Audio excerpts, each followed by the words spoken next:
wanted to say something to someone and have them say something back? Welcome to Candid Conversations.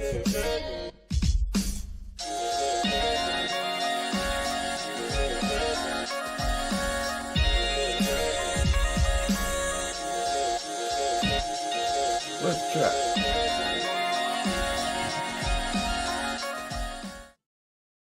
Ladies and gentlemen, good evening and welcome to episode 233 of Candid Conversations. We are here with Queen Miss K, the first Black Muslim woman to own a hip hop label.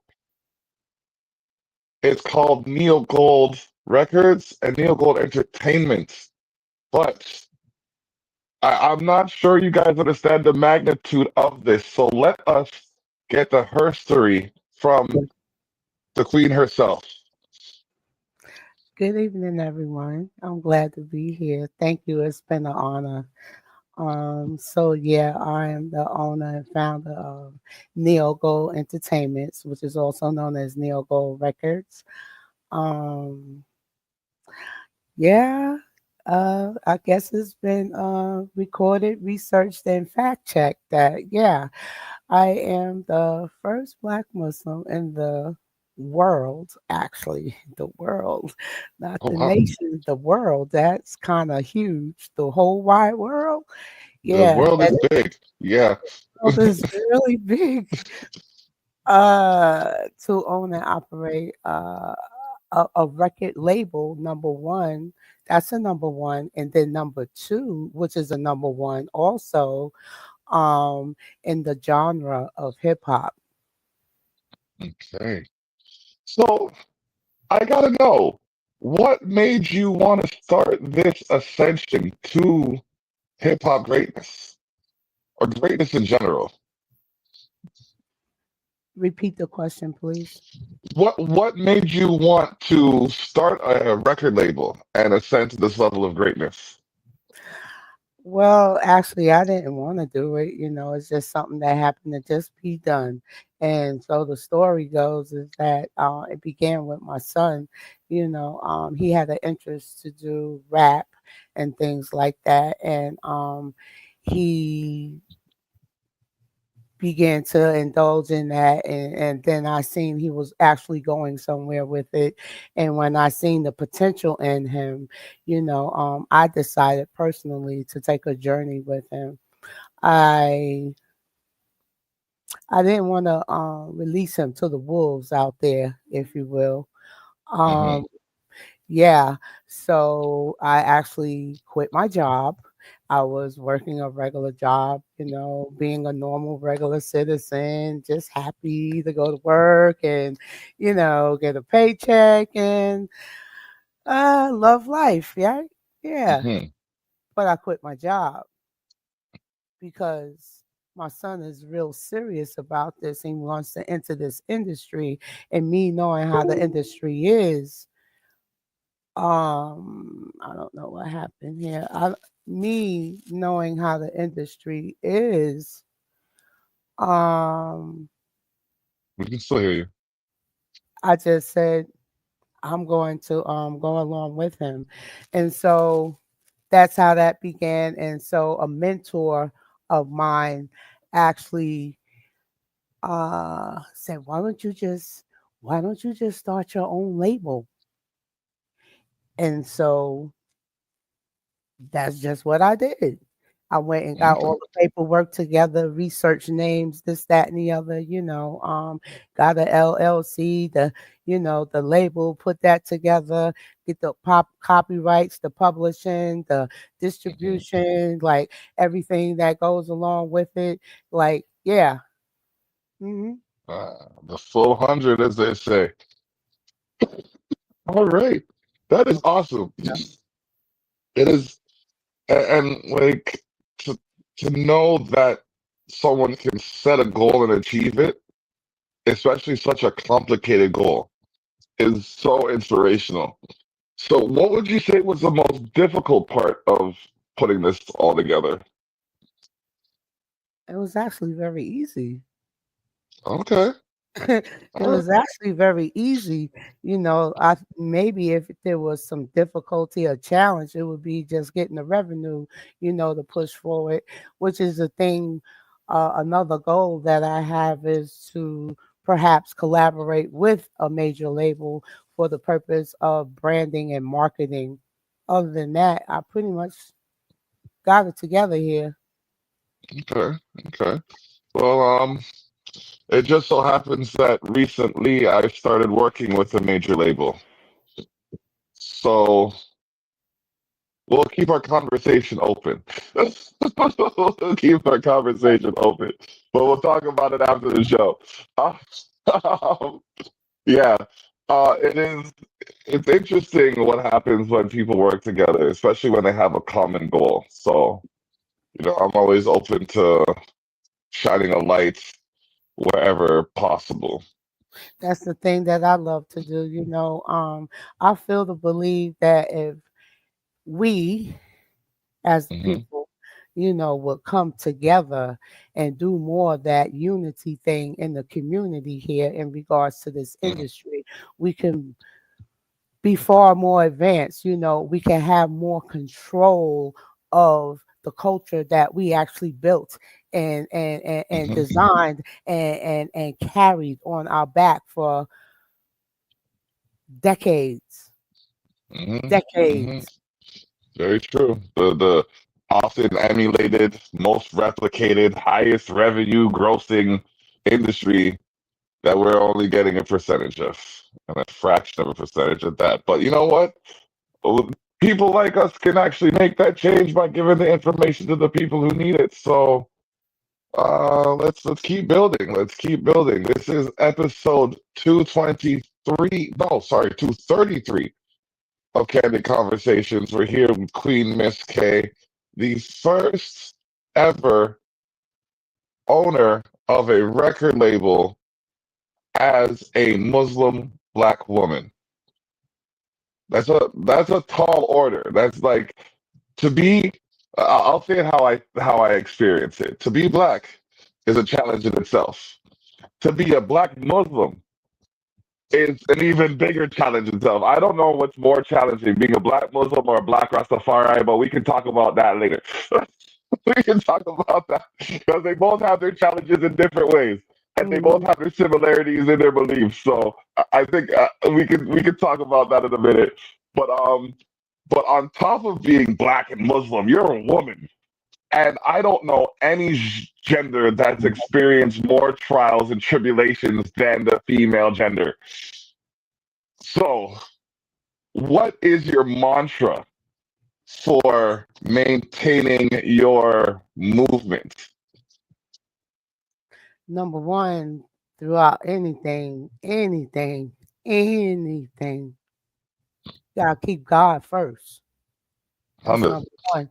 Keep God first. Then, secondly, I would say, my thing is just standing on some principles, things like integrity, keeping my integrity about myself, staying in the place of being humble, exercising humility, you know,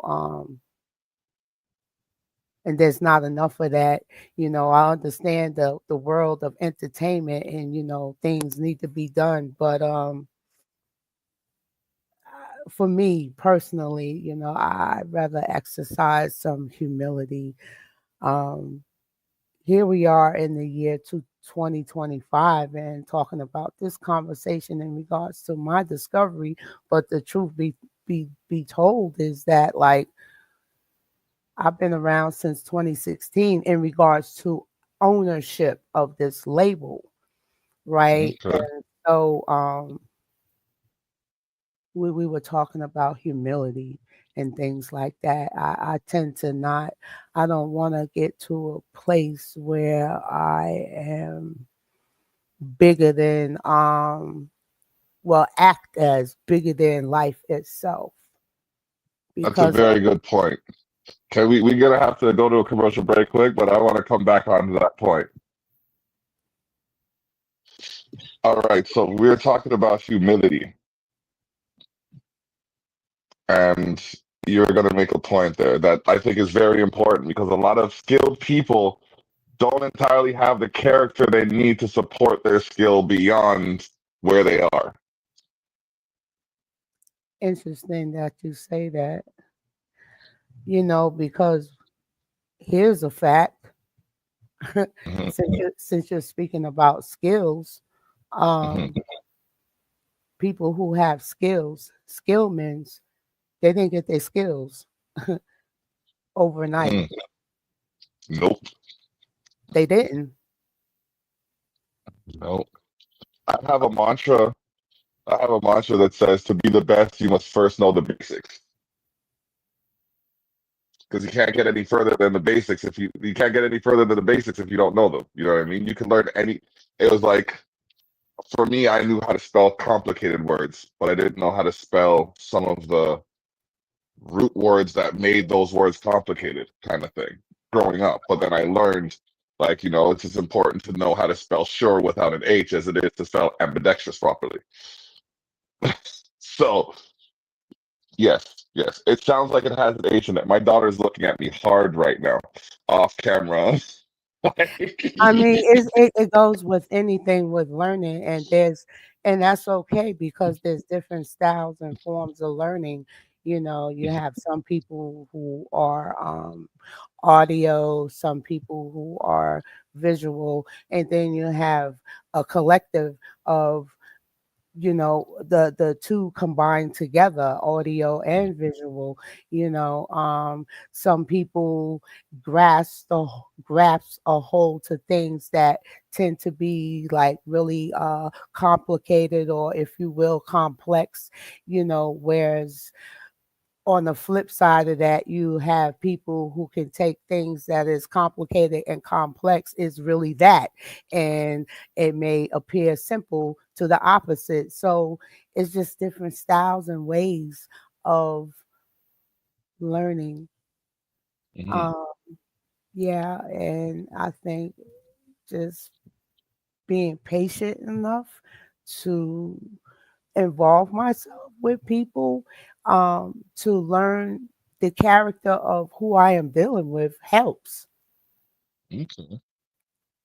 Yeah, you're right. You're right. Yeah, it makes sense too, because if you don't know the character of the person, then how can you really develop any kind of relationship, like business or otherwise?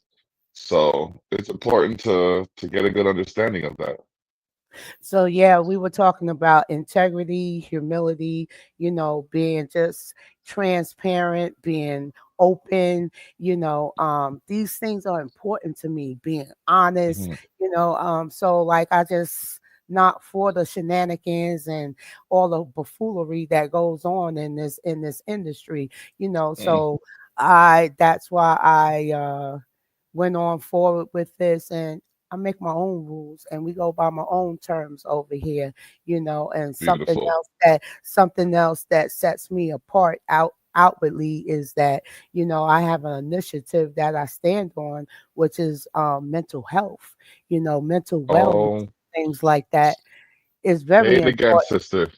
It's Say it very again. it's very, very, very important. These artists, a lot of them within the industry, the people that we love the most in this Mhm. industry, they're suffering in a way, mentally do not have it together, need someone to talk to. Half of them are what we would call undiagnosed and therefore not treated, because here's the thing, in the African American community, the stigma alone in itself that's on, going to get some help, mental awareness, mental illness, dealing with mental illness, we labeled, when people are quick Mhm. to make judgment and say, oh, they crazy, Yep. this person is Yep. crazy, they ain't got it all. And, but you never know what one person has gone through. You don't know what people have gone through. You have not walked in their shoes. So you cannot pass judgment. You don't know Mm. the trauma. Hell, I was just traumatized by the neighborhood I grew up in the era that I came up in. Today they have a diagnosis for that post traumatic stress syndrome. Just Yep. be I'm talking about merely, right, if you will, just being a product of the environment that Mm-hmm. you're raised Mm-hmm. in. Mm-hmm. That's and a lot of us don't even realize that we're succumbing to I don't want to call it gentrification, but that's what came to my mind. Just the Hmm. degradation of our culture by practicing or not even being aware of some of the things that we're practicing. Like okay, I used to listen to R&B, got made fun of, called soft. So I started listening to hardcore hip hop, got in trouble because it was my mom didn't like it. So she started listening. She gave me MC Hammer and Rakim to listen to. Started to learn that I could actually develop lyrics without swearing. So then I got referred to as like Will Smith because he didn't do that. And there was a lot of psychological loop de loops, I'll say, because you at a young age you try to fit in, but you're sometimes trying to fit in somewhere you don't belong, and then by the time you figure it out, it might be too late. You go down the wrong road.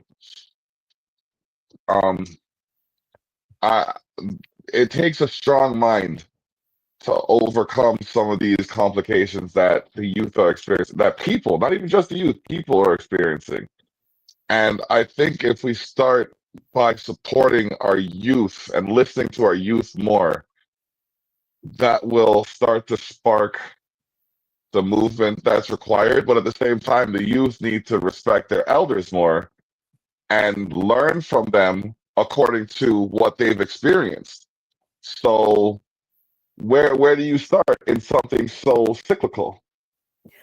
Ooh, that's a lot right there that you just said to unpack. That's a lot to unpack because I feel to believe that youth right now are in trouble. You know, we're in the era right now, whether we're talking about the youth or just our nation in itself. I feel to believe that there's no leadership. There's a lack of leadership. You know, in my day, we had leaders. We had Yep. leaders. We had leaders, Hmm. leaders who were not afraid to get out there and speak for our people and show our people, and so there's the difference, you know. Our men of color, you know, black men, you know, a lot of them unfortunately had took the turn where, you know, they had gotten locked up, and women were left alone, you know, to raise and defend and take care of their families. And then if you're a product of a environment where, you know, this that and the other is going on, and then become a part of that for the sake of survival, you know, and if you're not getting something righteous in your ear, you know, that's a lost mom right there. So therefore, she's going to turn. It's going to turn into a situation where she could be missing the action, either missing the action two kind of ways. Um,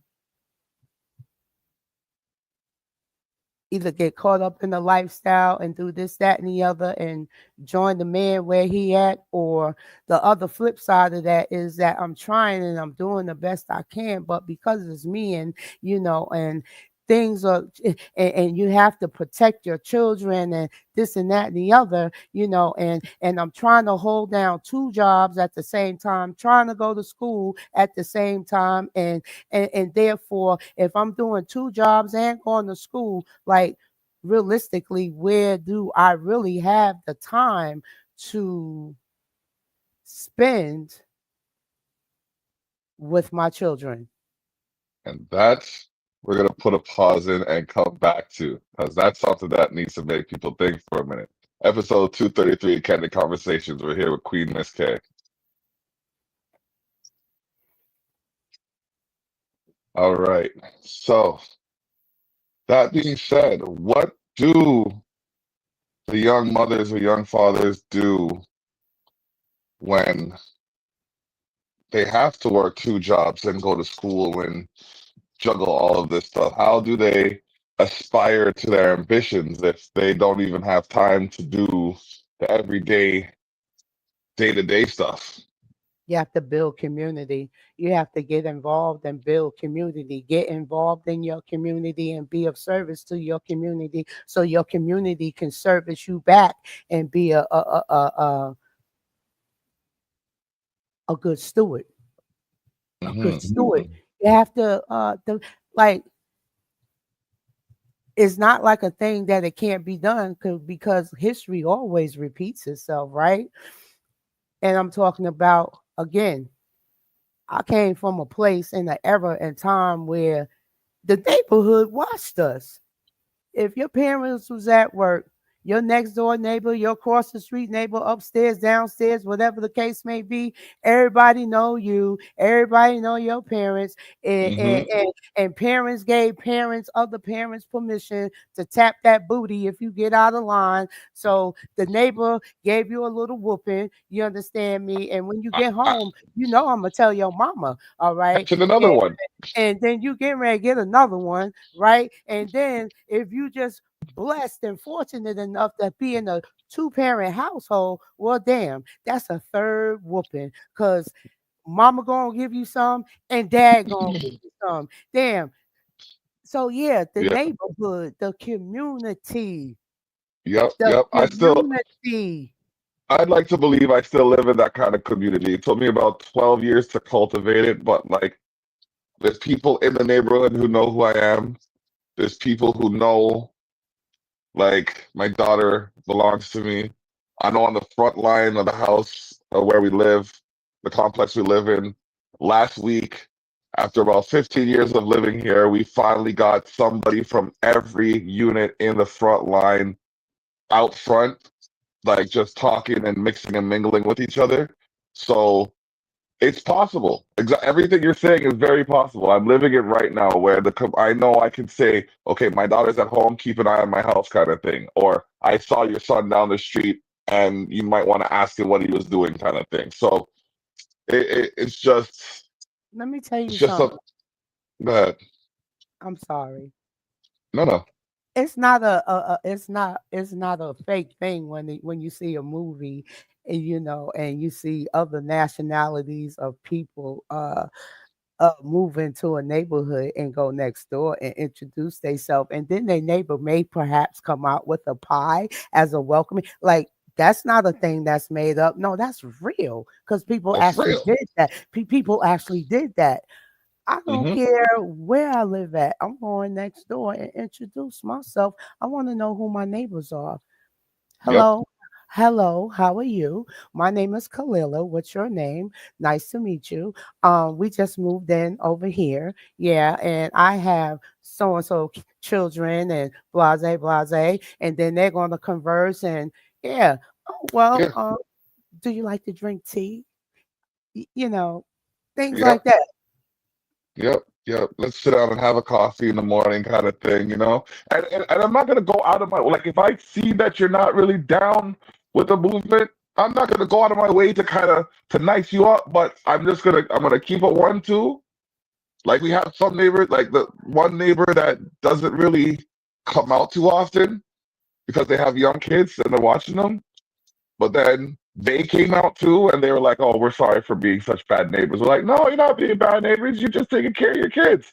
As long as you're not complaining about what we're doing, you're cool." You know what I mean? Like you can see her watch, and I get it. You might not be comfortable because of whatever reason, but like as long as you're not making problems for people, everything's cool. And like it's a good way to live. My dad told me you got to know your neighbors because you know they're watching you. Let me ask you a question. Go ahead. How many of them neighbors of yours phone number do you have? One, two, two of them. Two of them, but I have the other three on Facebook. Yeah, Okay. yeah. So we're yeah, it's not like as they say in the Caribbean, it's not like Batia bench close, but it's close enough. It's arm's reach. It's arm's reach. So Yeah. This past July, I did three of us in the community have the same birthday. A young man across the street, myself, and my neighbor two doors down. So what we did was we threw a block party, and I have an inflatable, and I put it out in the backyard. And at first, no one was using it. And then I was barbecuing in the front, and then I was playing the music, and then I came back, and all I saw was like 15, 20 kids on the inflatable running up and down the slide. I'm like, yes, this is a community. This is what it's for. I don't have all this fun stuff just to keep selfish for myself. I want people to enjoy them. As long as you can take care of them, and I operate on the principles of respect and integrity as well. As long as you can take care of what you're using, borrow it and bring it back. You know what I mean? Hmm. So, So another thing is in regards to the community, mhm. no, we have lost focus and people are not keeping their eye on the prize anymore, you know. And this here thing, I've made this a conversation now. Some people laugh, but I'm real serious about it. Maybe it's just the way I say it. I don't know what that is, but anyway, these young mommies gotta stop giving them. These young mommies have to stop giving these children these damn tablets. I call Mm, I call them tablet babies, tablet yep, babies. And the thing about that is this is a real conversation. Maybe that's another one. I don't know, but tablet babies. yep. These No, children, 100%. these children are being groomed by social media. They're being groomed to the point where, they will not listen to the parents or any adult anymore. So when you were speaking of like, them not having them respect and not listening, they are now groomed from social media to the point they don't have any respect for their elders or some Mm, even their own parents. yep. And if you're No, I telling them something to help them that even perhaps is going to save their life, some of them will go against you because they're so convinced that this is the way, whatever it is that they're seeing and viewing on social media. hmm hmm You know what? We will come right back to that point when we get back. Candid Conversations, episode 233 with Queen Miss K. All right. So yeah, social media is it can help or it can hinder. And I think without proper guidance, it hinders more than it helps. Yeah, totally. Yeah. I What they have YouTube kids, right? yes. Right? They have YouTube kids. And this is supposed to be restricted from all the other stuff that children shouldn't be able to see and things like that. Even hmm YouTube kids was infiltrated. I remember being a part of a school district on a board, and I had to rush this information to the school district because we found it was a character. I want to say his name because it's been so many years now. Momo. I think it was called Momo. Anyway, this character would infiltrate through the children's channels, and this thing is teaching little kids, little children, how to kill themselves and kill their parents and stuff like that. Um, What? yeah, man, this is real. I had to share the links with the school board and all of that. They reviewed it. No, I wouldn't come making such a thing. This is real. Go look and see yourself, and at this point, I don't know how many children had died and parents and it's crazy. Yeah, it's a real Yeah. thing. It's a Okay. real it's a real thing. So there has to be some monitoring going on here. Yep. Um, what these children are consuming in their brain, put that technology down and do some real life things, get in touch maybe Yeah. with nature, teach them how to meditate or something, You know what I mean? how to de-escalate their feelings when they're in a state of anger and things like that. There's things hmm that you can really do. It's true. That's true. This is the third segment of Candid Conversations, and this is where I usually flip the script. Now, when I flip the script, I give the guest the opportunity to be the host and make whatever statements they have or ask any questions that may have come up. So, Queen Miss K, you have the floor as we flip the script. Oh, okay. So, Mhm. do you agree? Do you agree in regards to the culture that we've been carrying it on our backs for so long that it's time to take it back? 100%. 100%. That's why I have a radio station, a magazine. I do podcasts, and I, you know what I mean. I have a business that does marketing, production, and promotion, and I also work with a couple other people that are well established. So yeah, I'm just working my way into a position where I can actually influence the changes that need to be made. Is this change going to be something that implements the youth? Well, if I could speak freely, I am tired of hearing people say there's not enough Martins or Malcolms when there's a David Terrell here changing legislation. I mean, not to disrespect like the Garveys and all of them. I learned from all of them. So I'm applying what I know in a modern way to try and establish that there are still people out there advocating for what is right and what is good for our culture. It's just I have to do it in a way that doesn't get too much attention too soon because of how they deal with people that do what I'm doing. Okay. Okay. Yeah. Let me see. Okay. Here go a good one. All Um, right. are you aware that the month of July is the month for mental health awareness for minority people? That's fun because that's actually my birth month. So but I was not aware of that. No, I knew I know that they do a campaign in like February, March for a phone company called Bell Canada called Let's Talk. And believe it or not, I'm going to my grave and saying that I'm the reason for it. Okay. I remember writing a long email about how this phone company had compromised the integrity of psychology and they needed to do better to improve the way people were thinking. And the next year they had this Let's Talk Day, and I'm just like, it sounds familiar. And they had all these different athletes on there talking about their plights and their problems with mental health. And I'm like, but none of you look like me.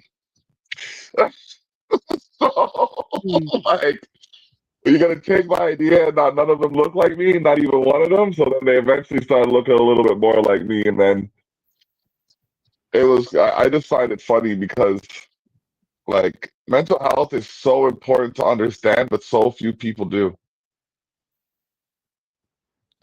I was on the phone with the bank the other day actually, and I said I have a frontal lobe brain injury.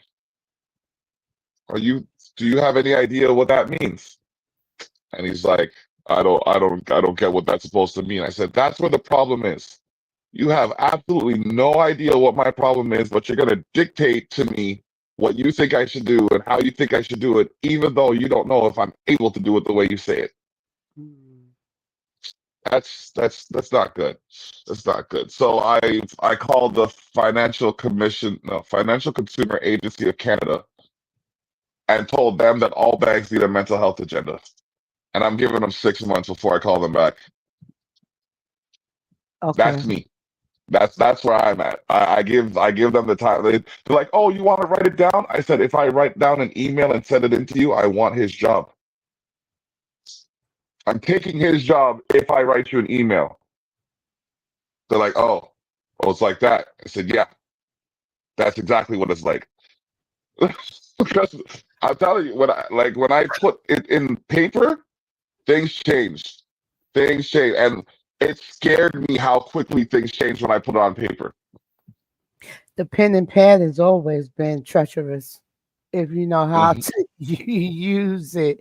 You know, the pen mhm. and pad has always been treacherous. You know, look at okay, that's a good one. I'm thinking about the pen and pad versus verbal. Uh, Yeah, you know, like social media escalations. today. Today is verbal escalations and they're being filmed and put on social media. Hmm. Hmm. People are Hmm. handling situations in a totally different way. You know, hmm, how do you Yeah. feel about that? How do you feel about that? Okay, I said it yesterday to someone. Someone was driving a little erratically, and someone came out in front of them, and he honked his horn instead of pushing on his brake. So I yelled in his window, "Your brake works just as well as your horn does, jackass." So I say that to say I I feel like if people were to take the same energy they use to film and actually educate the escalating person how to de-escalate, we'd have a better society overall. But sometimes you got to check that person because they've been unchecked for so long, so they can see what their behavior is. Mm. Right now, I don't expect anyone that's like 4 foot nothing to try and check someone that's 6'5", 280 pounds kind of thing. But at the same time, Like I I'm the kind of person to check myself. It was a couple years back now. And I'm walking, I'm on my ego tip. Actually, you know what? We'll get back to the story right after the break. Okay. Okay, so like I was saying before the break, I was walking and I was just being me. So I walked in and I felt this shadow just immediately over my shoulder. And I was like, what the? I turn around. I'm 6'4", almost like 270 pounds. I look behind me, 6'9", 320, 6'7", almost 400 pounds. And I'm like, what the? Looking behind me at these two football players that play for the Ottawa Renegades. I'm like, y'all just made me feel real small and all of a sudden. Oh my gosh, I'm telling you. So like, and that checked me right there because I'm there like, I can do my thing, and then I'm like right behind me. It's like, no, there's always someone bigger than you. Is what I learned in that lesson. And my dad told me from a young age, it takes a small axe to jump a tall tree. So there's just certain people I won't interfere with because it just doesn't make sense. It doesn't make sense. So like why waste that we don't want to waste good kinetic energy on stuff that don't make sense. You know, like 100%. I'm driving home, trying to get here and get prepared to have this wonderful interview with you. You know, mind you, I have my daughter in the car with me. And so this lady just feels the need to cut me off the road, jump in front of me. And of course, I tooted my horn at her and she went all into her rearview mirror to go out of her way just to give me the bird. And I was like, Oh, okay, whatever. And I just kept on going and I'm laughing, but my daughter is thinking I'm a punk, she want me to like get next to the lady, like just right up on really her. so she can give her the bird back for me. And I'm like, no, that's not how we handle situations. And Mm-mm. meanwhile, as we're actually going along and I'm passing, guess what the lady does? She has her Well, bird just sitting in position for us. And I'm like, wow. So she just really must be having a bad day that is just that well, serious for her to go out of her way to just give the bird. Ma'am, yeah, you don't know me. You didn't even see my whole face. You seen a car. It blew at you. You probably never seen the car ever again. Anything like that. Your windows are up, so are mine. So whatever you're saying, I can't hear you. You can't hear me. So how do you really feel? And what's really going on? Because it's not about me. You cut me off, but you're giving me the bird. Make that make sense for me. It I don't. don't even. I, It I don't. had a I had a similar situation. Not so much getting flipped the bird, but I was driving on the highway and this car just came and shoo, shoo, shoo, right in front of me. And I'm like, normally I give them a little bit of a kick. You know what I mean? I keep up with them just to say, yo. But this time I just said, you know what? Allow it. Started laughing. Not even 2 minutes later, that same car, whoop whoop, shoo, cop pulled it over. I said, if I had gone and been in my mad head, if I had done what my mad head would have said to do, I would have been that person right there. See? What I said, I looked up and I said, God, you have a sense of humor. Thank you for making me laugh. Hmm. See? See? So yeah, I just laughed. I thought it was funny, but then at the same time, seriously, I was thinking she really must be having a bad day. Yeah, Maybe she need a hug. I don't know. I don't know. You just never know what's going on in the course of one person's mind in the course of a day. You don't. no, it's true. It's very true. That's why you got to be a little considerate. Like, you got to be as considerate with others as you expect them to be with you. And I say that knowing I don't always have as much patience as I should have with people, but you know what? I'm only human, and I do as much as I can for those that I can do it for. So, hey, it's like this has been a great conversation. And by the way, you have a lovely name. Thank you. I meant to say that earlier when you mentioned it. Do you know what it means? Like what it translates to?